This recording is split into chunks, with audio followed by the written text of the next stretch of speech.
Kilalanin natin ang bida na si Shimo, isang mahirap na binata na pinapahirapan ng buhay. May sakit ang kanyang ina at nagsisikap siyang makalikom ng pera para sa pagpapagamot nito. Habang papunta sa paaralan, nag-livestream ang estudyanteng si Heyman para ipagdiwang ang kanyang 700,000 subscribers. Malalaman natin na siya ang pinakamalaking bully sa paaralan. Ginagamit niya ang pambubuli niya sa mga tao at ginagawa itong content sa social media, kaya naman sikat siya sa ibang mga estudyante at lahat ay interesado sa kanyang mga stream. Kasama niya ang kanyang kasintahan na si Romy at gagawin ng babaeng ito ang lahat para lang sumikat. Sinamantala niya ang pagkakataon na nagbukas ng stream si Heyman at sinabi sa lahat ng nanonood na i-follow siya. Pagdating ni Shimo sa paaralan, binubuli siya ni Heyman sa livestream. Pinapahiya niya ito at masama ang pagtrato niya habang pinapanood ng lahat ang nangyayari. Sinabi ni Heyman sa kanya na bibigyan siya ng pera, pero kailangan magkunwari si Shimo na masaya siya sa nangyayari. Kung hindi, lalo siyang pahihirapan ni Heyman. Siyempre, hindi makapagsalita si Shimo kahit isang salita. Tahimik niyang sinusunod ang inuutos sa kanya at sinusubukan niyang pakalmahin ang sarili. Sinasabi sa sarili na ayos lang mapahiya basta makuha niya ang pera. Tinatanggap niya ang lahat ng kahihiyang ito dahil sa sakit ng kanyang ina at sa gastos ng pagpapagamot nito. Pagkatapos ng stream, pumunta si Shimo para maghilamos. May nahulog na pera mula sa kanya, kaya't dali-dali niya itong hinabol. Tinapakan ni Heyman ang pera at sinabi, "Ganyan ka na ba kahirap? Hinahabol mo ang ganitong halaga?" Sinubukan ni Shimo na kausapin siya ng maayos dahil ayaw niyang magkaroon ng gulo. Hiningi niya kay Heyman ang halagang napagkasunduan nila noong stream. Ngunit sinabi ni Heyman, "Wala kang makukuha sa akin. Sapat na lumitaw ka kasama ko sa stream at natanggap mo ang karangalang yon." Pagkatapos ay umalis siya at iniwan si Shimo. Sa sandaling iyon, lumapit ang isang estudyanteng nagngangalang Q para guluhin si Shimo. Sinabi niya, "Huwag mo nang pag-uri ng sarili mo ng ganyan. Hindi mo matutulungan ang nanay mo at hindi rin sapat ang perang iyon para sa kahit ano." Umupo si Shimo at umiiyak, galit sa sarili dahil pakiramdam niya ay duwag siya at hindi niya kayang ipagtanggol ang sarili niya kahit kailan. Malalaman natin na si Q ang siyang nagvi-video kay Heyman sa lahat ng kanyang mga stream at patuloy siyang nagsusumikap na manatiling malapit dito upang makaiwas sa kasamaan nito. Pagkatapos ng klase, pumunta si Shimo upang dalawin ang kanyang ina sa ospital. Pagkakita pa lang ng kanyang mukha, natakot na agad ang kanyang ina na baka may nangyaring masama sa kanya. Pinakalma niya ang kanyang ina at sinabi na nadapa lang siya, wala nang iba. Habang kausap niya ang kanyang ina, napansin niya ang papel ng bayarin sa gamutan na itinapon sa basurahan. Nakita niyang napakalaki ng halaga nito. Matapos niyang makausap ang ina, pumunta siya sa kanyang trabaho sa burger restaurant. Halos patayin niya ang sarili sa pagtatrabaho at ginagawa ang lahat ng makakaya para makalikom ng mas maraming pera para sa kanyang ina. Habang nagtatrabaho siya, pumasok ang isang babaeng nagngangalang Kaho. Dumating siya upang magtrabaho kasama nila. Sa sandaling makita siya ni Shimo, agad niya itong nagustuhan at naramdaman niyang maaaring may mangyari sa pagitan nila. Kasabay nito, dumating si Heyman sa burger restaurant habang nagbubukas ng live stream. Hinamon niya ang restaurant na kung hindi nila magawa ang burger niya sa loob ng 30 segundo, kukunin niya ang numero ni Kaho. Nang marinig ito ni Shimo, agad niyang ginawa ang burger sa mas mababa pa sa 30 segundo at mabilis itong inilabas habang tinatakpan ang kanyang mukha. Ngunit nakilala pa rin ni Heyman na si Shimo iyon. Gayunpaman, umalis siya dahil nagtagumpay ang restaurant sa hamon. Lumapit si Kaho upang pasalamatan si Shimo sa pagtulong sa kanya. Natutuwa siyang kinausap siya nito, pero paglabas niya para magbasura, hinaras at binugbog siya ni Heyman. Biglang lumabas si Kaho, kaya agad silang nagsitakas. Iniligtas niya si Shimo mula sa kanila, ngunit tumanggi siyang sabihin sa kanya na binubuli siya ng mga ito. Sabi niya na normal lang ito at araw-araw nangyayari at sinabi pa niyang mga kaibigan niya ang mga iyon at nagbibiro lang sila sa kanya. Pagkatapos niyang magtrabaho at pauwi na, nakita niyang nakatayo si Q at hinihintay siya. Sinabi ni Q sa kanya na balak niyang manatili sa bahay ni Shimo at magbukas ng stream mula roon. Hindi lang iyon, pagsasamantalahan pa niya ang kalagayan ng ina ni Shimo na may sakit at gagawa ng account gamit ang pangalan nito para kaawaan siya ng mga tao at magpadala ng donasyon. Nang tumanggi si Shimo, tinakot siya ni Q na bubugbugin siya hanggat nandoon siya. Pakiramdam ni Shimo na wala na siyang ibang magagawa kundi pumayag, kaya umuwi siya kasama si Q. Sa bahay, nakaupo si Q at naglalaro habang nagla-livestream at si Shimo naman ay nagsisilbi sa kanya at nagluluto ng pagkain habang natatakot sa kanya. Habang nagmamadaling dalhin ni Shimo ang pagkain, nadapa siya sa saksakan at natapon ang pagkain. Nabaliw si Q dahil malapit na sana siyang manalo at may magbibigay sana sa kanya ng 30,000 yen kung nanalo siya. Tumayo siya para saktan si Shimo pero nagsawa na si Shimo sa lahat. Sinimulan niyang bugbugin si Q at tinuruan siya ng leksyon. Binasag ang lahat ng bagay sa paligid hanggang sa tuluyang umalis si Q sa bahay at tumakbo palayo. San galing ang lakas na yan mula pa nung simula, pare? Umupo si Shimo sa sahig malungkot dahil sa kalagayan ng kanyang ina at iniisip kung paano siya makakalikom ng pera para sa pagpapagamot nito. Kinabukasan, nakita natin siyang papasok sa paaralan, tinawagan siya ni Heyman at sinabi na mataas ang nakuha ng stream na binuksan niya kahapon at nakita ng lahat kung paano niya binugbog si Q. Nagmadaling umuwi si Shimo at binura ang video sa computer para walang makakita nito sa paaralan at hindi siya mabuli. Pagpasok niya sa paaralan, akala niya ligtas na siya, pero sinabi ni Heyman na nakita niya ang video. Kinutiya siya nito, sinabing hindi marunong lumaban si Shimo at hindi man lang niya kayang ipagtanggol ang sarili niya. Kasabay nito, galit na lumapit si Q at tumakbo para bugbugin si Shimo. Pero pinatumba siya ni Heyman at sinabihan na tanga rin siya dahil natalo siya ni Shimo. Pagkatapos, pinalayas niya ito sa kanyang grupo. Naggalit si Q at umakyat sila ni Shimo sa bubong. Umiyak si Q, labis na nababahala sa kanyang kalagayan. Nagplano sila ni Shimo. Sasabihin ko ito mamaya sa inyo. Sa ngayon, puntahan natin si Aki. Si Aki ay isang mahina na babae sa parehong paaralan ni Shimo. Hindi siya pumapasok sa paaralan dahil sa mga estudyanteng nambubuli sa kanya. Nang mapanood niya ang video ni Shimo, nagpasya siyang bumalik muli sa paaralan. Bumalik tayo kina Shimo at Q sa silid-aralan. Nagla-livestream si Heyman at binubuli silang dalawa. Napakasama talaga ng pagpapalaki sa taong yan sa totoo lang. Biglang inagaw ni Shimo ang telepono at sinabi sa lahat na magnanakaw si Heyman na nangako ito ng pera sa kanya noon at niloko siya. Hindi ibinigay ang nararapat sa kanya at araw-araw siyang binubuli. Tinawanan ni Heyman si Shimo dahil nagawa niyang isara ang livestream bago may makarinig ng sinabi niya. Nagalit siya sa ginawa ni Shimo at sinimulan siyang bugbugin ng buong galit niya. Nakatago si Q sa gilid, naka-livestream at pinapakita ang lahat. Plano nilang mas mabugbog si Shimo, mas malaki ang kita. Nang tumigil si Heyman, hinawakan ni Shimo ang binti nito para ituloy ang pananakit. Sa sandaling iyon, isang estudyante na nagngangalang OG ang namagitan. Malalaman nating malakas siyang mandirigma. Pinatigil niya si Heyman sa pagbugbog kay Shimo at sumunod naman ito. Dinala ni OG si Shimo sa ospital. Pagkagising ni Shimo, nadatnan niyang nakaupo si Q sa tabi niya. Ipinakita ni Q sa kanya ang video at sinabi niyang mataas ang nakuha nitong views pero hindi ito kumita ng malaki dahil maikli lang ang video. Sabi ni Q, kailangan pang bugbugin si Shimo at gawing mas mahaba ang pambubugbog para kaawaan siya ng mga tao.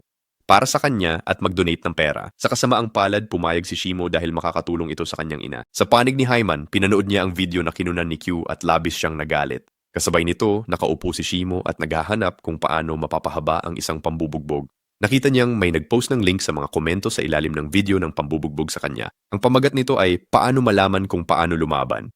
Pumasok si Shimo at pinanood ang video. Nakita niyang wala pang sumusubaybay sa channel na ito maliban sa kanya. Naka-costume ang lalaki sa video pero pinag-aralan ni Shimo ang mga galaw nito para sa pagtatanggol sa sarili. Kinabukasan, hinanap si Shimo ng galit na si Heyman dahil sa video kahapon. Binugbog ni Heyman si Shimo sa paaralan. Kinunan ito ng video ni Q. Pero napansin siya ni Heyman kaya pinabugbog siya nito at ipinakuha ang kanyang telepono. Ginamit ni Shimo ang pagkakataon at tumakbo palayo kay Heyman, ngunit nahuli siyang muli ni Heyman at patuloy siyang binugbog. Tumingin si Shimo kay Q habang binubugbog siya at dito natin nalaman na may plano pala silang dalawa.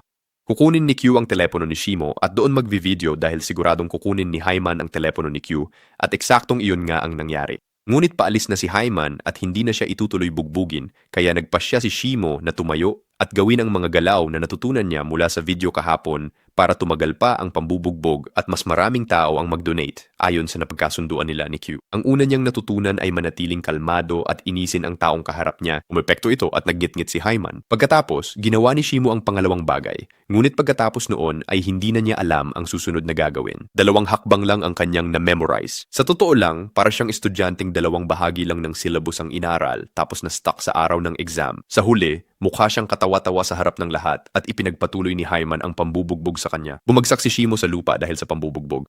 Papatapusin na sana siya ni Heyman pero dumating si Aki, ang sikat na babae, hawak ang kanyang telepono at kinukunan ng video ang nangyayari kay Shimo. Sinabi niya kay Heyman na naka-live siya. Natakot ng husto si Heyman na mabuking siya kaya iniwan niya si Shimo at umalis. Pagkatapos noon, nag-upo silang 3 sa bubong ng paaralan. Nagpasalamat si Shimo kay Aki sa pagtulong sa kanya. Sabi niya, kung talagang gusto siyang pasalamatan ni Shimo, dapat payagan siyang sumama sa kanila. Makakatulong siya ng maayos at makakadala ng maraming followers at lalaki ang mga donasyon. Parehong pumayag sina Shimo at Q. Habang pauwi, sinabi ni Aki sa kanila na palitan ang pangalan ng channel sa The Famous Hit. Sumang-ayon si Shimo at naalala ang video na napanood niya kahapon sa kakaibang channel na yon. Kahawig no ng pangalan nito. Pinaghihinalaan niyang si Aki ang naglagay ng link doon pero tuluyan niyang nakalimutan ang tungkol dito at nagtungo na sa trabaho sa restaurant. Sa restaurant nakaupo siya at nag-aaral ng mga ehersisyo mula sa kakaibang channel na yon. Pumasok si Kaho at sinabi sa kanya na kailangan siya agad ng manager. Pumunta siya at gusto ng manager na ayusin ang kanyang schedule sa trabaho. Sinamantala ni Kaho ang pagkakataon at sinabi na mas mabuti kung gagawa sila ng group chat at sabay-sabay mag-aayos ng schedule. Masaya si Shimo dahil ngayon ay may numero na siya ni Kaho. Pagkatapos ng trabaho, naglakad si Shimo kasama si Q at patuloy na pinag-uusapan si Kaho. Sabi niya, gusto niya talaga si Kaho, matalino ito at masaya siya dahil may numero na siya nito at pwede na silang mag-usap. Habang naglalakad siya nang hindi tumitingin sa dinadaanan at nakatingin sa larawan ni Kaho, nakasalubong niya ang isang lalaking nagngangalang Ken at ang nobya nito. Humiling sila na magpa-picture kasama sina Shimo at Q at sinabing hindi sila makapaniwala, malalaking tagahanga sila ng kanilang channel at gusto nilang magpa-picture kasama sila. Naglakad silang lahat ng magkakasama sandali. Ngunit hindi alam ng ating mga kaibigan na ginagawa ito ng dalawang tagahanga upang dalhin sina Shimo at Q sa isang liblib na lugar. Naging matagumpay ang plano. Binuli sina Shimo at Q at ninakawan ng pera. Dahil kaunti lang ang dala ni Shimo, kinumpis ka ni Ken ang phone niya para ibenta.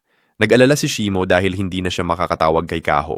Hiniling niya kay Q na magbukas agad ng livestream dahil nagpasya siyang bawiin ang kanyang karapatan at ang kanyang telepono mula kay Ken. Tumakbo si Shimo papunta sa lugar ni Ken. Tumayo si Ken para bugbugin siya tulad ng dati. Ngunit sa pagkakataong ito, ginamit ni Shimo ang lahat ng natutunan niya sa Rooster Channel. Talagang gumana ang mga galaw at natulungan siyang maiwasan ang lahat ng suntok ni Ken. Binuksan ni Aki ang kanyang channel at nag-iwan ng mga komento para i-motivate si Shimo. Dahil dito, dumami ang mga nag-donate sa channel. Maya-maya sumuko si Ken, binitawan ng phone ni Shimo at tumakbo palayo. Sa sandaling iyon, labis na humanga ang mga tao kay Shimo at dahil dito mas mabilis na kumalat ang kanyang mga video. Nakilala siya. Nakapag-ipon sila ng mahigit 120,000 yen. Sabi ni Q, dapat na nilang hatiin ang pera sa kanilang tatlo. Sabi ni Aki, ayaw niya ng pera. Nakikipagtulungan lang siya sa kanila dahil gusto niya ang ginagawa nila. Sabi ni Q na dahil ayaw ni Aki ng pera, paghahatian na lang nilang dalawa ang pera pero kukunin niya ang 70% at si Shimo ang 10%. Sabi ni Shimo sa kanya, kung ganoon, maghanap ka na lang ng ibang papabugbog dahil hindi ko na ito itutuloy. Paalis na siya pero pinigilan siya ni Q at sinabi, sige, ikaw na lang ang kumuha ng 90% at ako ang 10%. Sumagot si Shimo, ayan, tama na ang usapan, tara mag-ensayo na tayo. Kinabukasan, pumunta si Shimo sa ospital para dalawin ang kanyang ina. Sinabi niya rito na masaya siya nitong mga nakaraang araw at mayroon na siyang malapit na kaibigan na ang pangalan ay Q. Habang kinakausap niya ang kanyang ina, napansin niya ang isang babae na nagdadala ng blouse para isuot ng kanyang ina at masaya silang magkasama. Nang tingnan ni Shimo ang damit ng kanyang ina, nakita niyang punit-punit na ito. Nagpasya siyang regaluhan ng blouse ang kanyang ina, ngunit napansin niyang napakamahal ng lahat ng presyo. Habang tumitingin-tingin siya, natanggap niya ang mensahe ni Kaho na nag-aanyaya na magkita sila. Pumunta siya sa lugar na kanilang napagkasunduan. Kinakabahan siya at paulit-ulit na iniisip. Posible kayang magustuhan siya ni Kaho? O imposible dahil mas mataas ang antas nito kaysa sa kanya? Ngunit nang makita niyang papalapit na si Kaho at nakangiti, nalimutan niya ang lahat ng iniisip niya at ang kanyang kaba. Umupo sila sa isang cafe. Sinabi ni Kaho na inimbitahan niya si Shimo ngayon dahil noong unang araw niya sa trabaho, iniligtas siya nito mula kay Hyman. Nagbiro si Shimo na kung alam lang niyang iimbitahan siya ni Kaho sa ganitong kagandang lugar, sana ay ipinagtanggol na niya ito noon pa. Nang umorder sila, nagulat si Shimo sa mga presyo dahil napakamahal ng mga ito para sa kanya. Sa oras na iyon, pumasok sina Aki at Q sa cafe at umupo sa isang mesa malapit sa kanila. Sinimulan ni Q na kunan ng video sina Shimo at Kaho at sinabi sa mga followers na may date si Shimo ngayon. Naiinis si Aki dahil kinukunan ni Q ng video ang pribadong buhay ni Shimo. Nang marinig niyang may nakaupo, malapit na nambubuli kay Shimo at sinasabing pangit ang kanyang damit at mahirap siya, nagalit siya, pinalo ito sa ulo at tuluyang umalis sa lugar. Nang mapansin ni Kaho na malungkot si Shimo, humingi siya ng paumanhin dahil dinala niya ito sa lugar na hindi niya gusto at sinabi niyang hindi siya masaya kasama siya. Sinabi ni Shimo na ito ang unang beses sa buong buhay niya na lumabas siya kasama ang isang magandang babae at unang beses din niyang napunta sa ganitong kalinis na lugar kaya hindi niya alam kung paano umasta. Naramdaman niya na inosente si Shimo at hindi lang talaga niya alam kung paano umasta. Sinabi niya kay Shimo na mas mabuting maglakad-lakad na lang sila sa labas. Habang naglalakad sila, nakipag-usap siya sa telepono sa isang lalaking kaibigan. Pagkatapos ng tawag, sinabi niya kay Shimo na kausap niya ang kaibigan niyang si OG na matagal na niyang kaibigan mula pa noong elementarya.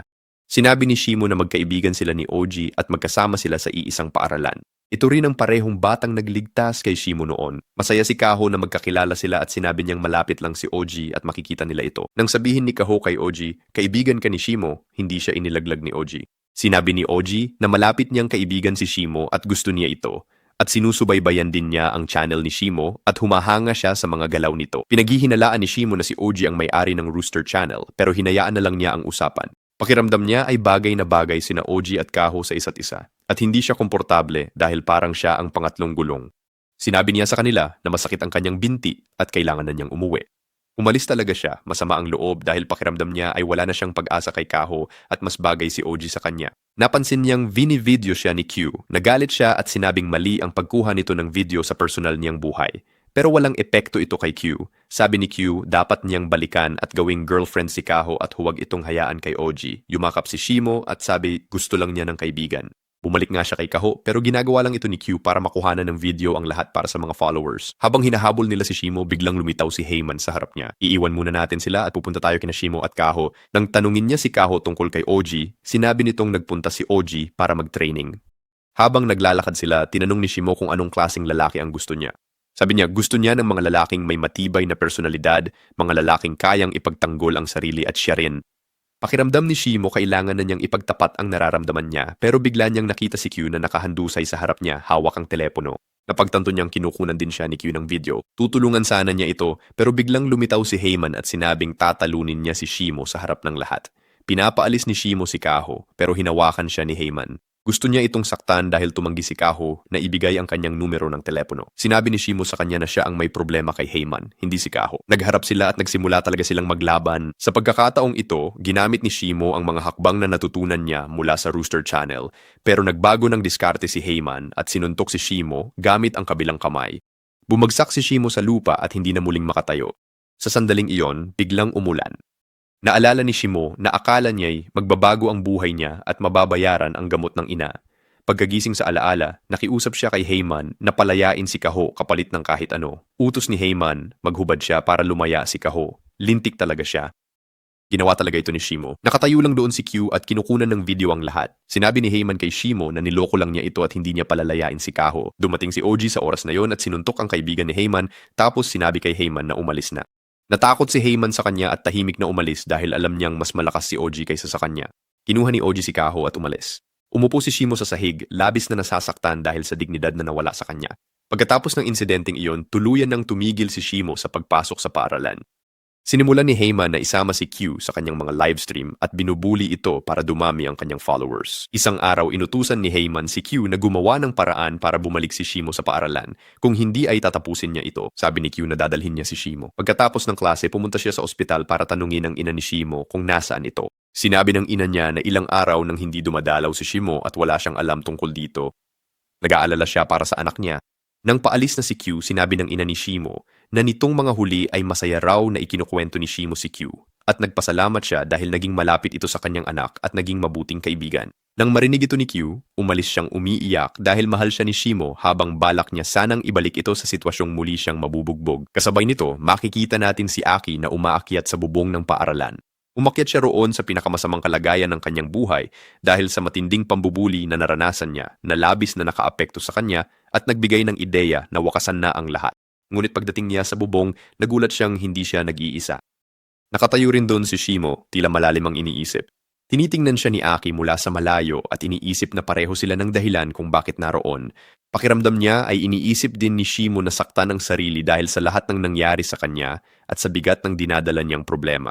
Nagsimula siyang magpukus kay Shimo at naramdaman na sa kabila ng lahat ng pinagdaanan ng batang ito mula sa pambubugbog, panghihiya at pambubuli, nakatayo pa rin siya, nagpapatuloy at hindi sumusuko. Dahil dito, muling pinag-isipan niya ang lahat ng balak niyang gawin. Bigla, nang hindi nagsasabi ng kahit ano sa kanya, tumakbo siya at tumalon mula sa bubong sa harap niya. Nagulat si Shimo at dali-daling tumakbo papunta sa gilid, hindi maintindihan ang nangyari. Ngunit nang sumilip siya pababa, nadiskubre niyang hindi tumalon si Aki mula sa gusali para mamatay. Tumalon siya papunta sa isa pang kalapit na bubong, isang ligtas na lugar na walang panganib. Tumingin siya sa kanya mula sa ibaba at sinabi niyang mali ang pagkaintindi niya sa sitwasyon at hindi siya dapat sumuko ng ganoon kahit ano pa ang mangyari.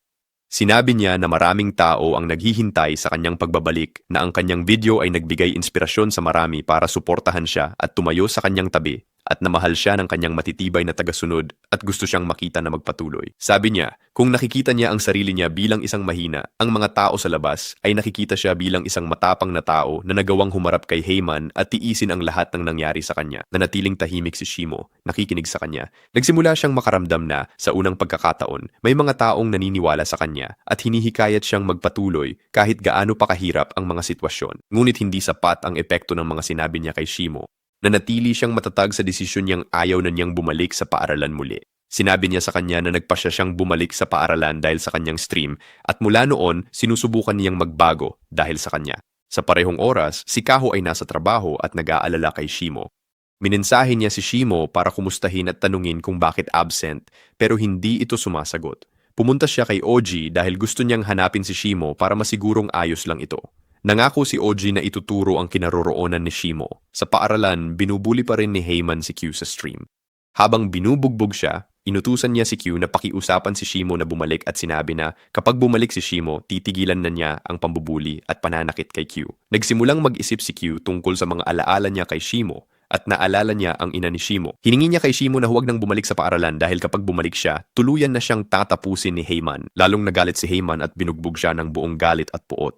Pagkatapos tumingin si Heyman at nakita niyang nakatayo si Shimo sa harap niya. Pinabuksan ni Shimo kay Q ang livestream sa kanilang channel na may pamagat na paano talunin ang bully sa laban.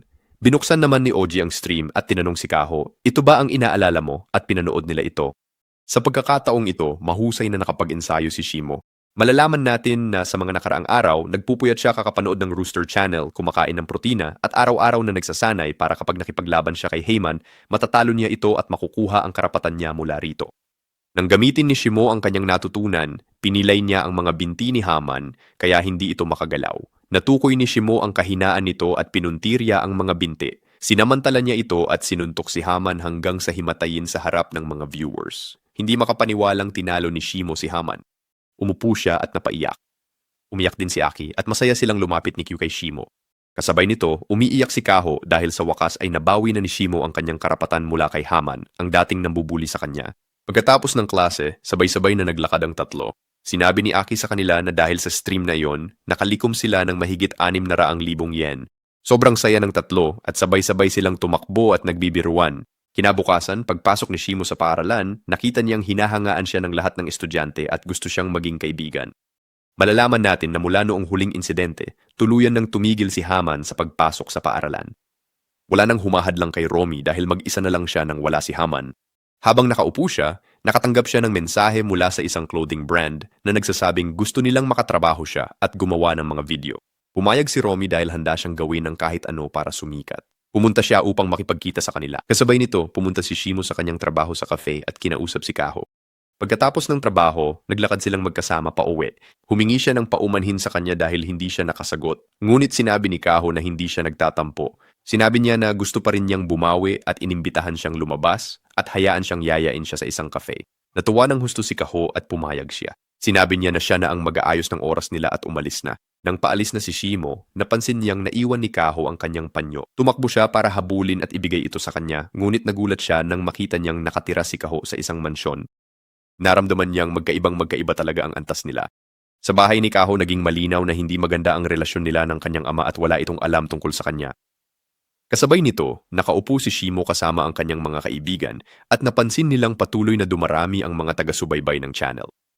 Sobrang saya nilang lahat. Ipinakita sa kanila ni Q ang isang channel para sa mga baguhang wrestler at sinabi niyang kailangan nilang makipagkumpetensya sa mga totoong mandirigma para mas dumami pa ang kanilang mga taga-subaybay at lalo silang sumikat. Kinabukasan sa paaralan, nilapitan ni Romy si Q at sinabi niyang iniimbitahan niya ito na uminom pagkatapos ng klase. Masaya si Q dahil iniisip niyang gusto siya ni Romy.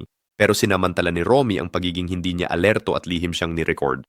Kinunan niya ng video si Q habang tinatype nito ang password ng channel at ipinadala ang video na yon sa clothing brand na gustong makipag-collaborate sa kanya. Malalaman natin na napagkasunduan na pala nila ito. Kasabay nito, magkasamang nakaupo sina Shimo at Aki.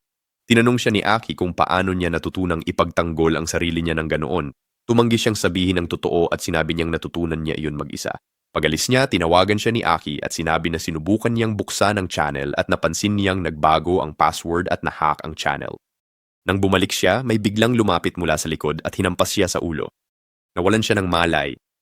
Nasa tawag pa si Aki at narinig niya ang lahat ng nangyari, kaya't dali-dali siyang tumakbo palabas ng kalsada para hanapin siya at maagapan bago may mangyaring masama sa kanya. Natagpuan niya itong nakahandusay sa kalsada at walang malay. Nang makita niya ito, humingi siya ng tawad at sinabi na hindi niya nakayanan ang mga ito at natalo siya sa laban. Sabi niya, "Tanga ka ba? Wala akong pakialam sa laban o kung ano paman, ang mahalaga ay ikaw." Pag-akyat nila sa apartment, dumating si Q para kumustahin siya. Nagupo silang lahat at nag-isip kung sino ang maaaring gumawa nito. Habang nag-uusap sila, sinabi ni Aki na may naamoy siyang kakaiba. Sinubukan ni Q na lumayo para hindi niya mapansin na may nainom siya. Pero tinanong siya ni Aki kung may nang scam o nanloko ba sa kanya.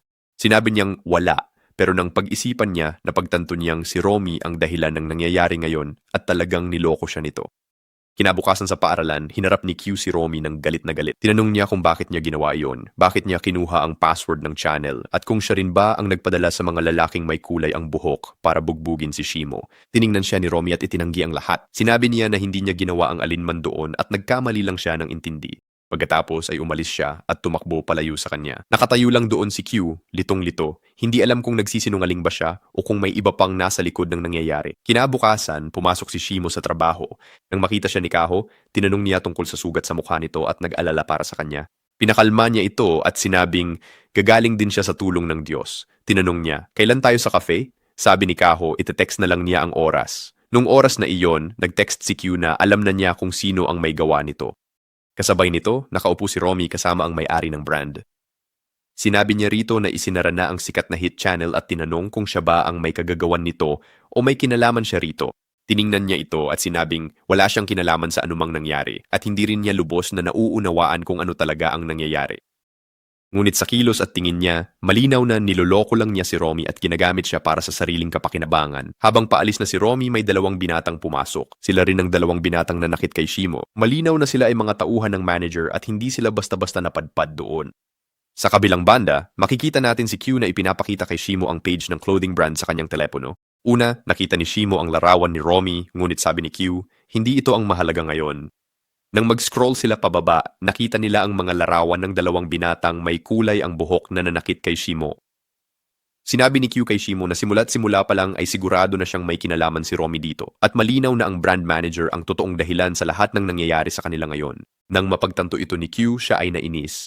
Hindi maintindihan ni Shimo kung bakit labis na nababahala ang kanyang kaibigan. Sabi ni Q, "Bobo ka ba o ano? Sa lahat ng ito, hindi mo pa rin napapansin na mahal ko si Romy?" Nagulat si Shimo na ang kanyang kaibigan ay may nararamdaman at nagmamahal din tulad ng ordinaryong tao. Mag-uusap sana sila, ngunit hindi binigyan ni Q ng pagkakataon si Shimo at umalis siya upang sabihin kay Aki ang impormasyong natuklasan nila tungkol sa dalawang lalaking may kulay ang buhok. Sabi ni Aki, kailangan nilang i-report ito sa pulis. Sabi ni Q na kapag ni-report nila ito, isasara ang kanilang channel dahil ayon sa batas nila, hindi sila pinapayagang kumita mula sa content na naghihikayat ng karahasan. Nagpasya si Shimo na magbubukas siya ng stream habang nilalabanan sila at kukunin ang kanyang karapatan mula sa kanila. Kinagabihan bago matulog, pinanood niya ang Rooster Channel at tinanong ang sarili kung sapat na ba ang mga video na ito para matulungan siyang manalo sa paparating na laban, lalo na't dalawa ang kalaban, hindi isa. Bigla siyang nakatanggap ng abiso na nag-upload ang Rooster Channel ng bagong video na nagpapaliwanag kung paano ipagtanggol ang sarili at lumaban sa dalawang tao ng sabay. Pumunta tayo sa dalawang batang lalaki na may kulay ang buhok. Nagla-livestream sila sa kalsada at nanggugulo ng mga tao, nilalagyan ng ahas ang damit ng iba at kinukunan ng video ang reaksyon para makakuha ng maraming views. Kasabay nito, dumating si Shimo at pinatigil sila sa kanilang ginagawa. Nagbukas ng livestream si Q at kinukunan sila ng video, habang si Aki naman ay nagsusulat ng mga komento. Nagsimulang alalahanin ni Shimo ang mga natutunan niya mula sa Rooster Channel kahapon, pero naramdaman niyang baka hindi gumana ang pananakit sa kanila, kaya tumakbo siya at pinahabol sila hanggang sa mapagod, at eksaktong iyon ang nangyari. Dumating si Aki at sinabi sa kanila na pangit silang tingnan sa stream at mas mabuting ibigay na lang ng tahimik ang password dahil wala na silang lakas para lumaban ngayon. Nang mabawi nila ang password ng channel, gumawa sila ng bago para hindi na ito ma-hack ulit ng kahit sino. Habang nakaupo sila, sinabi ni Shimo na nakakaramdam siya ng kakaibang pakiramdam. Masaya rin siya ngayon habang tumatakbo at nakikipaglaban sa kanila. Tinanong niya sila tungkol sa bago nilang biktima. Kasabay nito, makikikilala natin si Ryu, isang dating high school student na huminto sa pag-aaral para maging mandirigma. Habang nakaupo siyang naglalaro, may dalawang lalaking lumapit para istorbohin siya, pero hindi niya ito pinansin. Kinukutya siya ng dalawa at sinabing nag-aastang matigas siya. Paglabas niya ng arcade, hinanap niya si Shimo at pinanood ang channel nito. Samantala, kasama ni Shimo ang ina sa ospital. Nagbabasa siya tungkol sa kabataang may fight channels. Nang tanungin ang opinyon ng ina, wala raw itong problema pero tiyak na nag-aalala ang mga magulang nila. Sabi nito, buti na lang at normal ang trabaho mo. Sumang-ayon si Shimo at umalis upang makipagkita kay Kaho. Kasabay nito, nainis si Aki nang malaman niyang may date si Shimo at hindi ito makakapunta. Kasama ni Shimo si Kaho at kitang-kita ang labis niyang kasiyahan.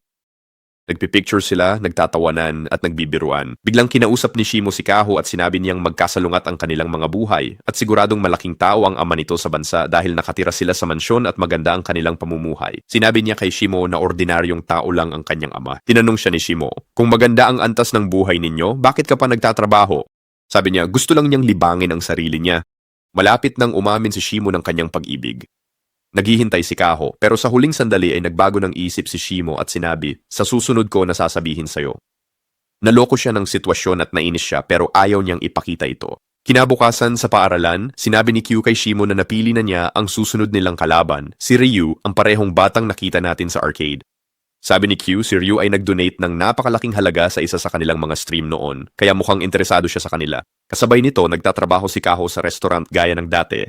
Lumapit ang isa sa kanyang mga katrabaho at sinabi sa kanya na may kumakalat na video niya online habang nakaupo siya kasama ang isang lalaki. Siyempre si Shimo ang batang iyon sa pagkakataong ito.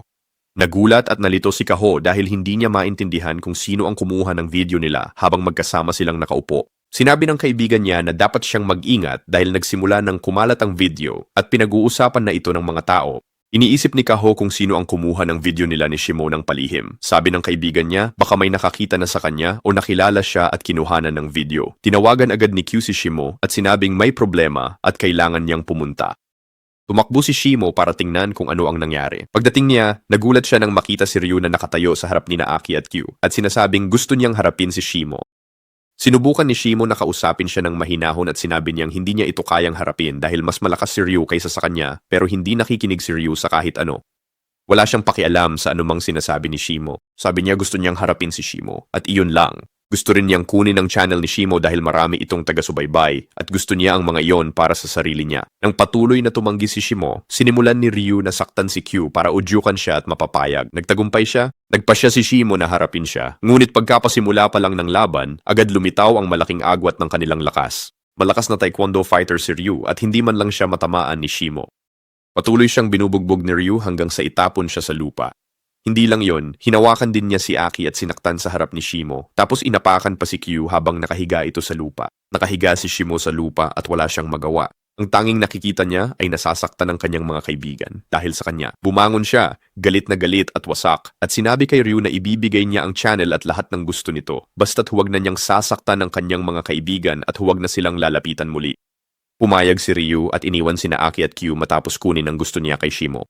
Sa panig ni Romy, makikita natin siyang nakaupo kasama ang manager na umaabuso sa kanya. Sinabi niya rito na labis siyang nababahala dahil pababa ang bilang ng kanyang mga taga-subaybay araw-araw at wala nang nagmamalasakit sa kanya tulad ng dati. Tiningnan siya ng manager at sinabi na matutulungan siyang makabalik sa kasikatan at mapag-usapan ulit ng lahat. Pero may isang kondisyon. Gusto niyang matutunan ni Romy ang isang bagay na malalaman pa lang natin mamaya. Hindi na siya nag-isip pa at sinabi niyang handa siyang gawin ang kahit ano basta't sumikat siyang muli at mas dumami pa ang kanyang mga taga-subaybay kaysa dati.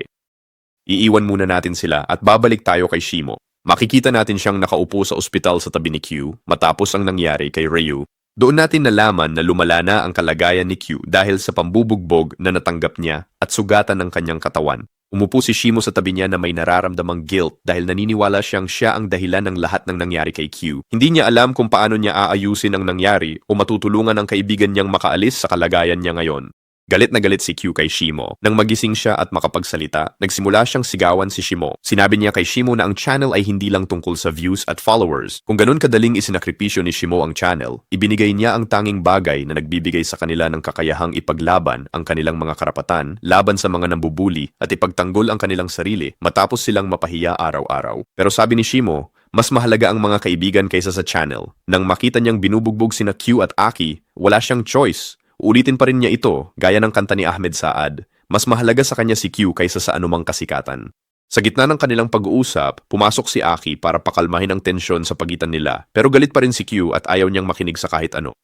Hiniling niya sa kanila na lumabas ng kwarto at sinabi niyang gusto niyang mapag-isa at ayaw muna niyang makakita ng kahit sino ngayon. Patuloy siyang umiiyak dahil sa kanyang kalagayan tuwing naaalala niya ang nangyari sa kanya. Nang umalis sina Shimo at Aki kay Q at bumaba, tiningnan ni Aki si Shimo at sinabi sa kanya na tama ang ginawa niya. Alam niyang malungkot at galit si Q ngayon, pero kapag kumalma na siya, maiintindihan niya kung bakit ginawa yon ni Shimo. Mahalaga niyang channel, oo, pero hindi ito mas mahalaga kaysa sa mga taong nagmamahal dito at nagtatrabaho para dito.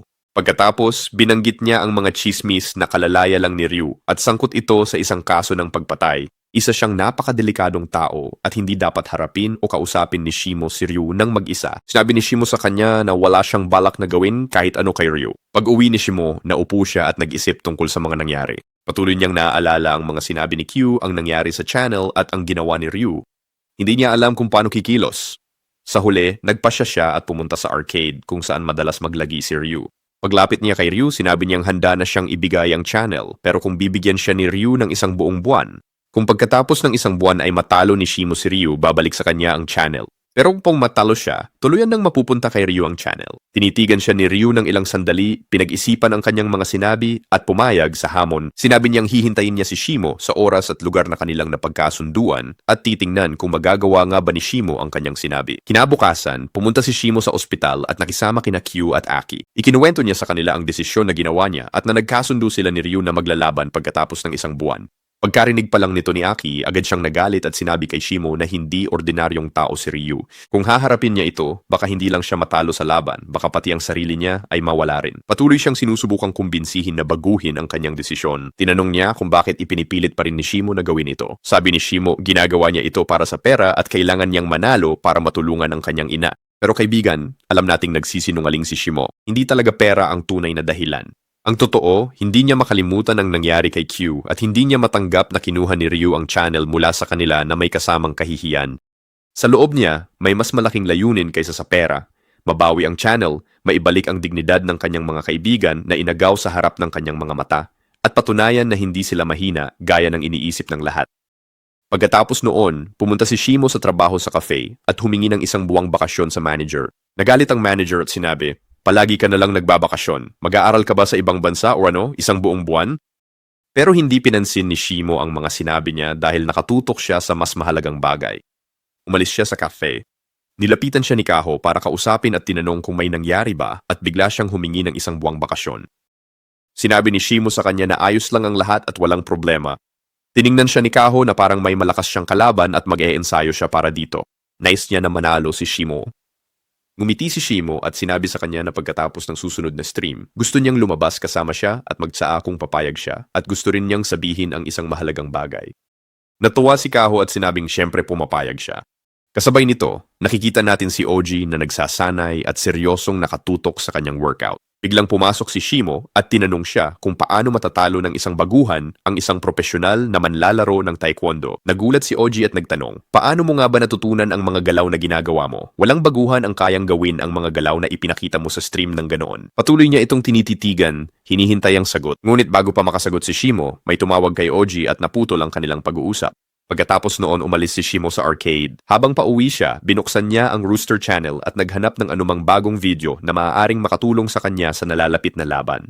Pagdating ni Shimo sa ilalim ng kanilang bahay, nakita niya ang isang mamahaling kotse na nakaparada roon. Isang mahalaga at kilalang tao ang bumaba mula rito. Pagkakita pa lang ni Shimo sa kanya, agad niya itong nakilala dahil ipinakita na ni Q ang kanyang larawan noon. Lumabas na siya pala ang may-ari ng isang boxing channel na gusto sanang labanan ni Q upang mapalago ang kanilang sariling channel. Lumapit ang lalaki kay Shimo at sinabi niyang humahanga siya rito. Pagkatapos inalok niya si Shimo ng pagkakataong sumali sa kanyang channel at maging isang profesional na shot fighter kasama nila.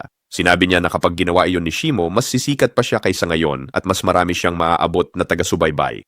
Pinakinggan ni Shimo ang lahat ng sinabi niya at sinabi niyang pag-iisipan muna niya ang bagay na iyon. Sabi ng lalaki na walang problema at maaari niyang pag-isipan ito ng mabuti. Sinabi rin niya na kung kailangan ni Shimo ng pera o tulong, huwag siyang mag-atubiling lumapit agad sa kanya. Pagkatapos nilang mag-usap, iniwan ni Shimo ang lalaki at pumasok sa bahay habang patuloy pa ring iniisip ang alok na natanggap niya. Sa restaurant ni Kaho, normal siyang nagtatrabaho nang bigla siyang magulat nang makita ang kanyang ama sa harap niya. Ipinakita nito sa kanya ang mga litrato mula sa ilog kung saan magkasama sila ni Shimo. Dito natin nalaman na ang ama ni Kaho ay siya ring doktor na sumusubaybay sa kalagayan ng ina ni Shimo sa ospital. Bumalik tayo kay Shimo mismo at makikita natin siyang nagsasanay mag-isa na may matinding konsentrasyon na para bang sinusubukan niyang sanayin at pilitin ang sarili sa kahit anong paraan para makahabol siya sa mga darating na hamon. Tumunog ang phone niya dahil sa abiso mula sa Rooster Channel. Binuksan niya ito at nakitang may bagong video na may pamagat na paano matatalo ng baguhan ang taekwondo fighter. Matapos panoorin ni Shimo, alam niyang hindi na normal ang sitwasyon. Ang Rooster Channel ay hindi lang basta nilalaman. Sinimulan niyang pagdugtong-dugtungin ang mga pangyayari at pinaghinalaan niyang ang Rooster ay isang taong personal siyang kilala at tinutulungan siya. Pagkalipas ng isang buwang pagsasanay, pumunta si Shimo sa lugar na napagkasunduan nila ni Ryu. Pagkakita pa lang ni Ryu sa kanya na nakatayo roon, biglang tumakbo si Shimo papalapit sa kanya. Nagulat si Ryu at hinabol siya, hindi maintindihan ang nangyayari hanggang sa pumasok ang dalawa sa isang malapit na banyo. Ang buong sitwasyon ay parang random at kakaibang tensyonado. Biglang kinuha ni Shimo ang isang hose ng tubig at sinimulang buhusan si Ryu nang hindi inaasahan at walang babala na para bang inaasar siya. Kasabay nito, tumakbo rin sina Q at Aki papunta sa kanila upang maintindihan kung ano ang nangyayari. Maya-maya, naintindihan natin na ang ginawa ni Shimo gamit ang hose ng tubig ay bahagi ng kanyang plano para ilihis ang atensyon ni Ryu at sirain ang kanyang konsentrasyon. Ang sandaling ito ang naging punto ng pagbabago sa laban. Nalilito na si Ryu mula pa sa simula. Sinamantala ni Shimo ang pagkakataon at inalala ang lahat ng natutunan niya mula sa Rooster Channel, hakbang-hakbang bawat galaw na kanyang sinanay nitong mga nakaraang araw.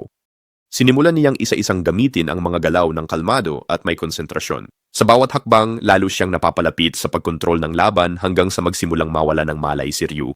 Ngunit biglang tumawa si Ryu sa nakakainis na paraan at sinabi sa kanya na umaarte lang siya at hindi siya natalo kahit kailan. Ipinagpatuloy niyang bugbugin si Shimo sa harap ng livestream na para bang nilalaro lang niya ito at hindi sineseryoso ang laban mula pa sa simula. Tuwang-tuwa siyang ipahiya ito sa harap ng buong stream. Sa sandaling ito, napagtanto natin na may suot na espesyal na sapatos si Shimo na tumutulong sa kanya na hindi madulas sa tubig habang nakikipaglaban. Ngunit madali itong napatanggal ni Ryu at sinabi, "Ngayon, tingnan natin kung paano mo ako papatayin matapos kitang mapatanggal ng sapatos." Muling nagbago ang atmosfera dahil naramdaman ni Ryu na mas mahirap na ang sitwasyon at hindi pala ganoon kadali si Shimo gaya ng una niyang inakala. Pagkatapos, nagsimulang talagang kontrolin ni Ryu ang laban. Bumagsak si Shimo sa lupa at hindi na makasagot. Sinimulan niyang sisihin ang sarili niya sa loob, sinasabing siya ay tanga at na lahat ng pagsasanay na ginawa niya at lahat ng pinagsikapan niyang maabot ay nauwi sa wala. Kasabay nito, napakabigat ng tensyon sa buong stream. Iniisip ng mga nanonood na ito na ang katapusan at mamamatay na si Shimo sa mga kamay ni Ryu. Ngunit habang nakatayo si Ryu sa harap ni Shimo, na nakahandusay sa lupa, biglang bumalik sa isipan ni Ryu ang mga lumang alaala. Mga alaala ng kanyang matalik na kaibigan na nakahandusay sa harap niya. Pagkatapos bumagsak ni Shimo, sinubukan ni Q na tawagan agad ang pulis dahil pakiramdam niya ay tuluyan na niyang mawawala ang kaibigan niya. Ngunit pinigilan siya ni Ryu, binasag ang telepono at sinabi niyang ayaw niyang nasasangkot ang pulis sa kahit ano.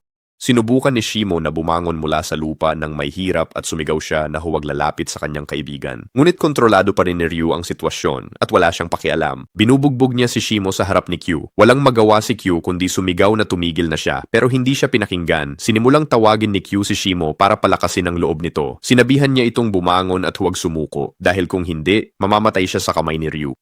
Habang nakahiga, sinusubukan ni Shimo na baguhin ang takbo ng laban gamit ang mga salita. Sinabi niya kay Ryu na nagseselos ito sa relasyon nila ni Q at hindi niya matanggap na may malapit na tao si Shimo sa kanya ngayon tulad ni Q. Malaking epekto ang dulot ng mga salitang iyon kay Ryu sa negatibong paraan dahil binuksan nito ang isang lumang sugat sa kanyang kalooban. Nalaman natin na dati siyang may napakalapit na kaibigan, ngunit napatay ang kaibigang iyon dahil dito naging labis siyang sensitibo pagdating sa anumang pagkakaibigan. Pagkarinig niya sa mga sinabi ni Shimo, lalo siyang nagalit at tuluyang nawala ang kanyang kalma. Patuloy niya itong binubugbog ng mas marahas pa. Maya-maya sinabi ni Ryu na tapos na ang usapan at tatapusin na niya si Shimo, kukunin ang channel at wawakasan ang lahat ng ito. Paalis na siya. Bumangon si Shimo mula sa lupa ng hirap na hirap at nagsimulang malakas na ulitin ang mga bagay na narinig niya sa Rooster Channel na para bang inaalala niya ang bawat aralin sa pagsasanay, bawat salita at bawat payo na sinabi sa kanya sa mga video. Tiningnan siya ni Ryu nang may pagtataka at nakita siyang parang nababaliw na at nawawala na sa sarili at isipan. Sinabi niya rito, "Ipakita mo sa akin ang hangganan mo. Mamamatay ka na ngayon, bata." Biglang sinimulan talagang isagawa ni Shimo ang lahat ng natutunan niya, hakbang-hakbang. Kumikilos siya ng iba kaysa dati. Ang unang atake ni Ryu, nagulat si Shimo na nailagan ito na parabang sa unang pagkakataon ay nagtutulungan ang kanyang katawan at isipan ng tama sa laban. Nagpatuloy si Shimo sa pakikipaglaban na may matibay na kontrol sa emosyon. Bawat galaw niya ay kalkulado at nakabatay sa mga natutunan niya. Unti-unting nawawalan ng kontrol si Ryu sa kanyang katawan. Biglang, natagpuan ni Ryu ang sarili niyang umatras sa unang pagkakataon at nawalan ng konsentrasyon sa harap ni Shimo na patuloy siyang pinipilit hanggang sa mapabagsak siya at hindi na siya makagalaw ng maayos. Sa huli, bumagsak si Ryu, nawalan ng kontrol sa kanyang katawan at hindi na kayang ipagpatuloy ang laban sa harap ng kamera at ng mga nanonood ng stream. Kasabay nito, masaya si Aki at nagsimulang mag-iwan ng mga komento sa stream na hinihikayat ang mga tao na suportahan si Shimo at mag-donate para sa kanya. Kasabay nito, pumunta si Kaho sa bahay ni Shimo upang kamustahin siya dahil sa mga batikos at pag-atake na naranasan niya. Ngunit sinabi ni Shimo sa kanya na ayaw niyang muling mawala siya. Gusto niyang palaging makita siya. Sabi niya, hindi siya interesado sa pera o sa pagpapagamot ng kanyang ina at siya na mismo ang maghahanap ng paraan para makuha ang perang iyon. Sa panig ni Aki, kinutya ni Kuwata ang kanyang mga sinabi at sinabing tinatanggihan niya ang kanyang healing. Sabi ni Aki sa kanya na kung ganoon, hindi rin sila mananahimik at hahanap sila ng paraan para makuha ang kanilang karapatan mula sa kanya. Tinawanan siya ni Kuwata at sinabing bata pa siya at wala siyang naiintindihan. Ipakita mo sa akin kung ano ang gagawin mo. Kasabay nito, kausap ni Shimo si Kaho. Sinabi niya sa kanya na nagpasya na siyang labanan si Kuwata. Sinabi ni Kaho sa kanya na hindi na muling mag-a-upload ang Rooster Channel simula ngayon. Nagulat si Shimo at tinanong kung paano niya nalaman. Sinabi na niya sa kanya na siya ang nagpapadala ng mga link na yon sa kanya. Lalo pang nagulat si Shimo. Sabi niya na noong nakaraang taon, nawala niya ang isang medalya na pagmamay-ari niya mula pagkabata at hinanap niya ito kahit saan.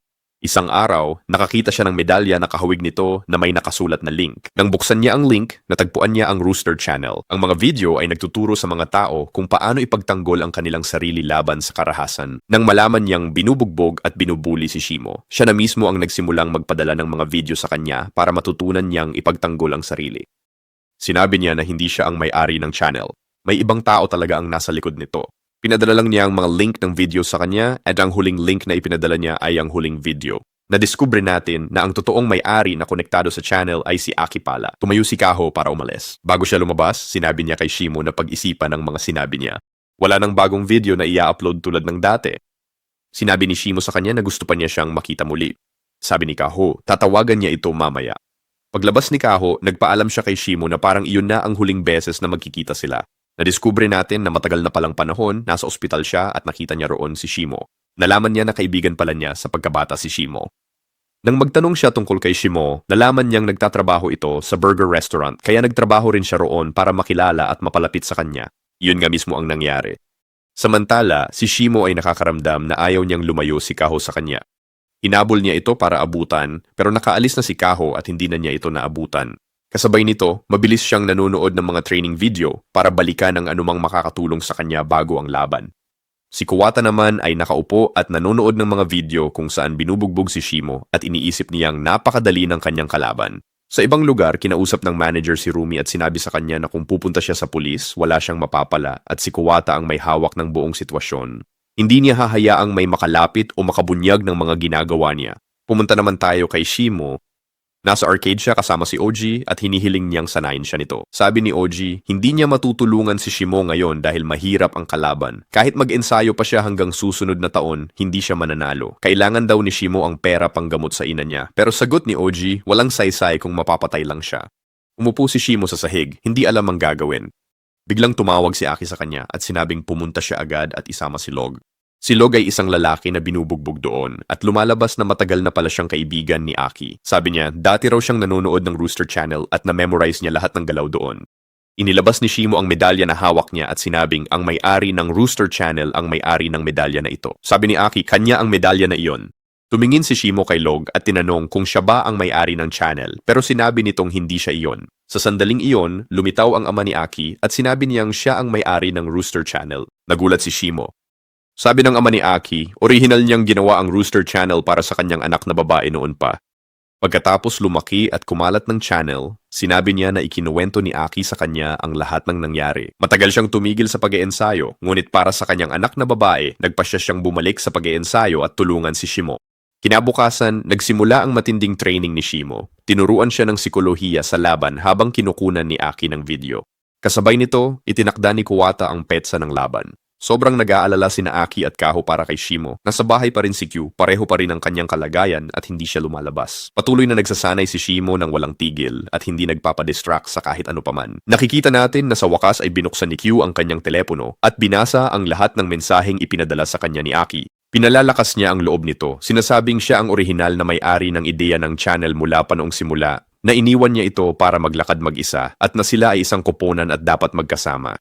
Tumawag si Aki at sinagot ito ni Q. Sinabi niya na masaya siya sa nangyayari ngayon at na mahusay na nagsasanay si Shimo at humingi siya ng paumanhin kay Aki. Ngunit sinabi ni Aki na ayaw niyang makarinig ng anumang paghingi ng tawad na mahalaga si Q sa kanya at walang halaga ang channel kung wala siya. Kailangan niyang bumalik. Pagkatapos tapusin ni Q ang tawag at makita ang mga larawan ni Shimo at Aki na magkasama, nagsimula siyang umiyak. Kasabay nito, kasama ni Shimo ang kanyang ina sa ospital. Sinabi ng kanyang ina na bukas na ang araw ng laban at nagtitiwala siya kay Shimo. Tinanong din niya kung handa na ba siyang sagutin siya. Sinabi ni Shimo na handa na siya at ipagmamalaki siya ng kanyang ina. Sinabi niya sa ina na noong una, ginagawa niya ang channel pambayad sa pagpapagamot nito. Pero ngayon ay nahanap na niya ang sarili. Masaya siya sa ginagawa at sa mga bagong kaibigan. Tuwa ang ina na sa wakas ay namumuhay na ang anak ng maligaya. Dumating na ang araw ng laban. Umupo si Aki kasama si Shimo at hinikayat siya, sinabing para sa kanya, isa siyang bayani. Malapit na siyang sumagot, ngunit may pumasok at nagsabing nagsimula na ang oras. Nang magsimula ang stream, lahat ay nanonood kay Shimo at hinihikayat siya. Bago magsimula ang kompetisyon, sinubukan ni Kuwata na asarin si Shimo gamit ang mga salita upang guluhin ang kanyang konsentrasyon. Ngunit nakatuon si Shimo sa kilos kaysa sa salita at hindi siya sinagot. Nagsimula na ang laban ng boxing sa pagitan nila. Lamang si Kuwata sa simula at sunod-sunod ang kanyang mga suntok kay Shimo, kontrolado niya ang laban. Kasabay nito, nagbukas ng livestream si Kaho at nagsalita sa mga tao. Sabi niya, hindi masamang tao si Shimo. Isa siyang tao na nagpasya na baguhin ang kanyang buhay at harapin ang realidad imbes na sumuko. Ikinwento niya ang tungkol sa sarili niya at sinabi na buong buhay niya ay kontrolado siya ng kanyang ama at hindi siya makatanggi at nakita niya kay Shimo ang isang taong nagpasya na putulin iyon at magsimulang muli. Hiniling niya sa mga tao na suportahan at palakasin si Shimo imbes na atakihin siya. Sa ring, patuloy ang pag-atake ni Kuwata at tinatanggap ni Shimo ang malalakas na suntok habang nagpapatuloy ang laban sa harap ng livestream. Tinanong ni Kaho sa kanyang stream kung ano ba talaga ang gusto nila sa kanya. Aniya, hinuhusgahan nila si Shimo nang hindi alam ang mga pinagdaanan nito. Binubuli si Shimo simula pa noon, kaya napilitan siyang magbago, maging marahas, at lumaban sa sariling paraan. Hiniling niya sa mga tao na itigil ang paghusga sa likod ng mga screen nang hindi alam ang realidad. Dagdag pa niya, si Shimo ang may pasa ng responsibilidad sa pagpapagamot ng kanyang ina. Pagkatapos ng unang round, lamang si Kuwata sa puntos at napanalunan niya ang round. Lumabas si Shimo upang magpahinga.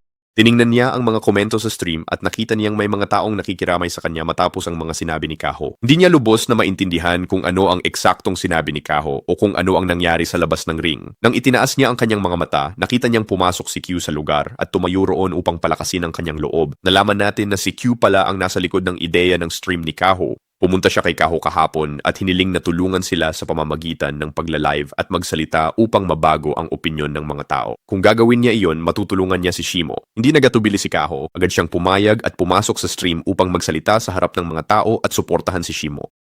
Sa tuwing tinitingnan nila ang mga donasyon, mabilis na tumataas ang mga numero habang nagla-live stream. Sa unang round pa lang, umabot na agad sa 145 milyong yen ang kabuuang donasyon. Kasabay nito, pumunta si Romy sa manager ng ahensya at kinausap siya. Sinabi niya na mapanganib na tao si Kuwata, na sangkot na ito noon sa pananakit ng mga tao at na tinatakpan at pinoprotektahan siya ng manager mula noon pa. Sinabi niya na isusumbong niya ang lahat sa gobyerno at may ebidensya siya para patunayan ang kanyang mga sinabi. Nag-post din siya ng pampublikong pahayag na inilalantad sila. Nabahala ang manager at hindi niya alam kung paano haharapin ang banta dahil sa mga ebidensyang hawak ni Romy. Kasabay nito, ipinakita ni Q kay Shimo ang isang post na kumakalat sa social media na inilalantad ang ahensya at lahat ng may kaugnayan sa issue, kasama ang pangalan ni Kuwata. Ito ang post na inilathala ni Romy. Nabuhayan ng loob si Shimo matapos ang lahat ng nangyari. Nagsimula na ang ikalawang round at nakatutok at handa na siya. Habang naglalaban, biglang dumami ng husto ang mga donasyon. Pinapanood ng mga tao sa kalsada ang livestream at sumisigaw ng suporta para kay Shimo. Kasabay nito, nasa bahay si Kaho at galit na pumasok ang kanyang ama dahil sa ginawa niya. Ngunit sa wakas, napuno na siya sa kanya. Sinigawan niya ito at hiniling na tigilan na ang ginagawa niya. Tumakbo siya palabas ng bahay at nadatnan si OG na nakatayo at naghihintay sa kanya. Sinabihan siya nito na sumama sa kanya.